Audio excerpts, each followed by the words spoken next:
Welcome to the NT Daily with Erin Schrimpf.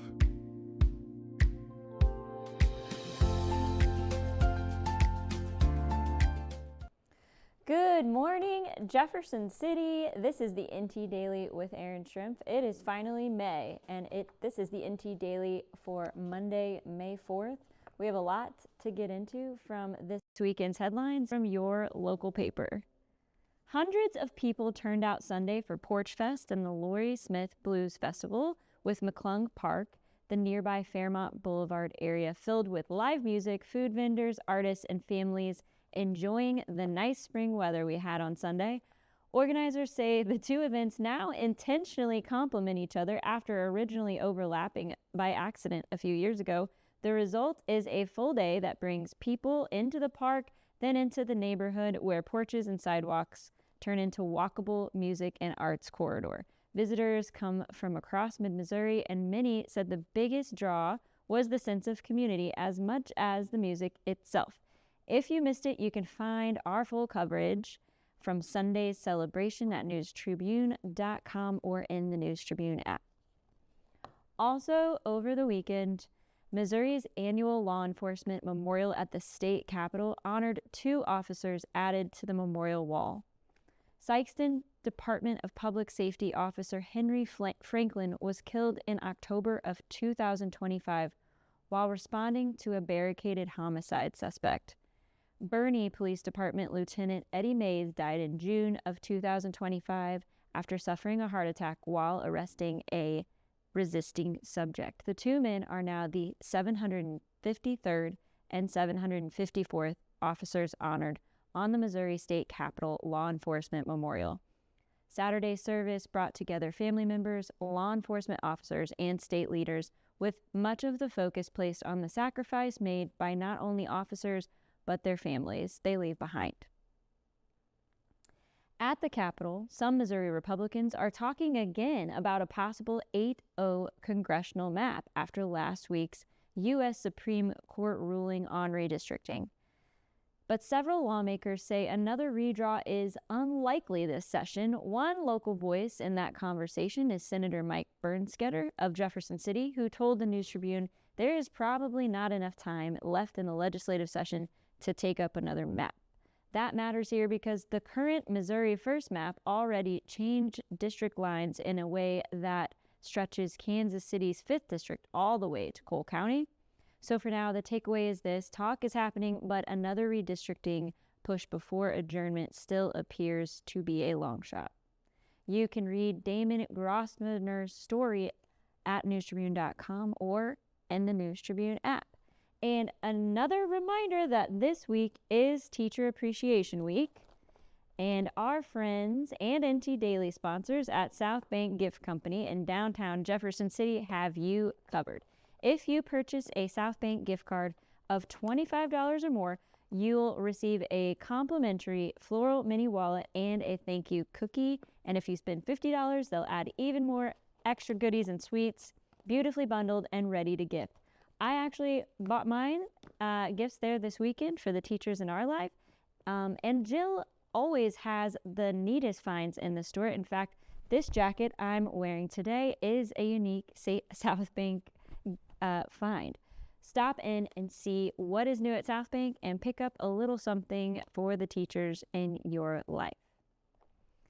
And back here in Jefferson City, the city parks director says the Parks Department cannot afford a cut in the capital sales tax revenue as voters prepare to decide the future of that tax this summer. On August 4th, city voters will decide whether to extend the Jefferson City's half-cent capital improvement sales tax for another 10 years. The Parks Department received 10% of that revenue, or about $560,000 in this year's budget. Parks Director Erin Schrimpf said those dollars are already stretched thin, especially after the department's administrative chargebacks increased sharply in recent years. Schrimpf says the department has already completed projects like the Riverside Park Pavilion renovation, pool renovations, and improvements at McKay Park. And he says more work is planned, including projects at Memorial Park and Washington Park. And stay with us. We will be right back after a short commercial break for more on the NT Daily.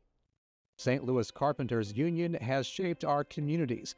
Through trusted alliances, we deliver skilled professional craftspeople while our business partners provide the kind of quality jobs that keep our economy humming.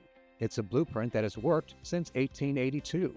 Turning Missouri into a right-to-work state stalls progress, wipes out jobs, and kills momentum. Right to work is wrong for everyone. Let's keep Missouri moving forward. Visit carpdc.org to learn more. We have a severe weather alert to report here. The storm is also raising threat of damaging winds and Lorie. Here's the thing. When storms bear down, we step up. Ready to go? You bet. Our teams are always ready to keep your power strong.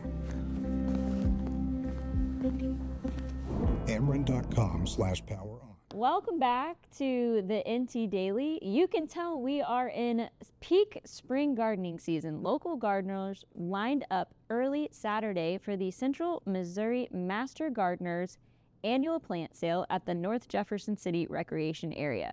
Shoppers came looking for everything from tomato plants to perennials, with many saying the event has become a yearly tradition because of the prices, the quality, and the chance to shop local.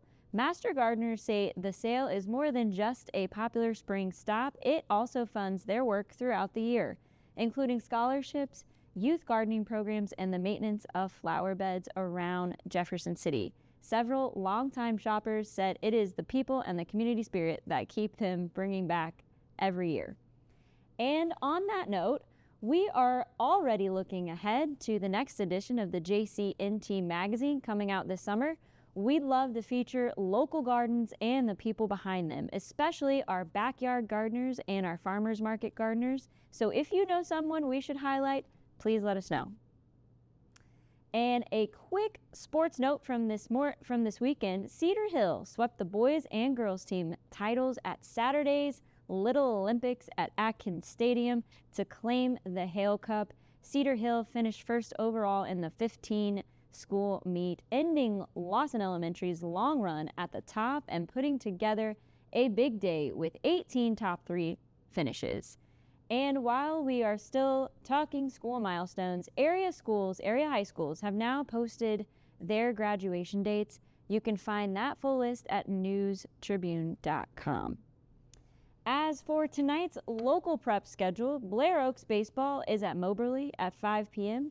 Capital City girls soccer is at Owensville at 5 p.m. Jefferson City girls soccer hosts Rolla at 6:45, and Helias girls soccer is down at Union also at 6:45. And that is a look at today's headlines from the Jefferson City News Tribune. You can always read more and follow us throughout the day for breaking news at newstribune.com and in the app. And as always, if you have a story, ideas, community events, something that you need to highlight, you can reach us at ntdaily@newstribune.com. Thank you for spending part of your morning with us. We hope you have a great Monday, and we'll see you again in the morning. Thanks.